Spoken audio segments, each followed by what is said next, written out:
Tayo ng sinigang at ito yung ating Knorr sinigang sa sampalok mix. Ito siya. At maliit lang yung ating kaserola syempre. Siguro kaya maapaw na yung aking gulay. Sarap. Ito yung ating meron tayong syempre gabi. Ayan ang gabi. Puros gulay na lang nakikita nyo siguro. Yan o. Ito ay sinigang. Sinigang sa sampalok. O, ayan o. May gabi tayo. Yan yung yam. Masarap. Nilagyan natin ng more tomatoes. Ayan. Of course, eggplant, lady's fingers. At saka yung string beans. Mayroon din siyang string beans. Ayan. At mayroon siyang radish. Eggplant. Sarap. Ito yung ating pagkaing Pinoy. Masarap na nilaga. Nilagang pork nilaga.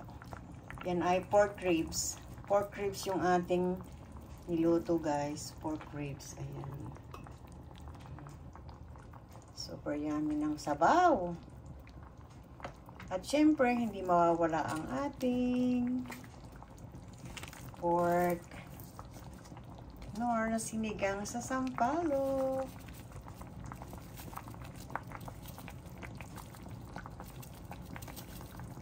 Nilagyan ko na siya kaya lang hindi masyadong maasim. So, I add a little bit more. Sinong may gusto ng sinigang? Yum, yum, yum! Sinigang sa sampalok at sa yam. Tamarind and yam. Knorr sinigang. Super sarap. I put more tomatoes. I put 4 big tomatoes. Super delicious ng ating sinigang. Of course.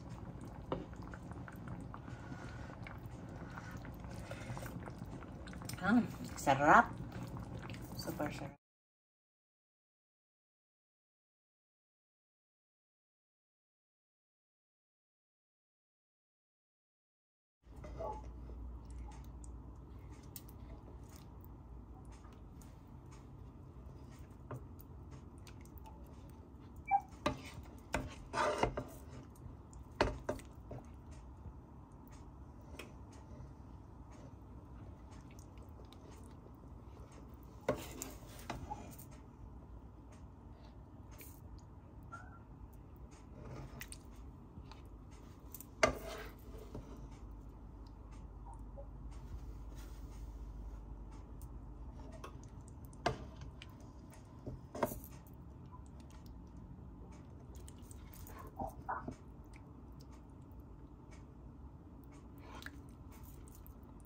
Lalo nang sumarap ang kwan ate.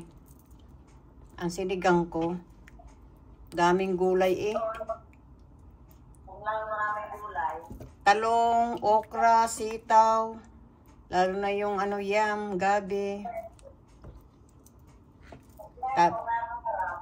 Tapos nilagyan ko pa ate ng kwan. Nilagyan ko pa ng maraming radish, labanos.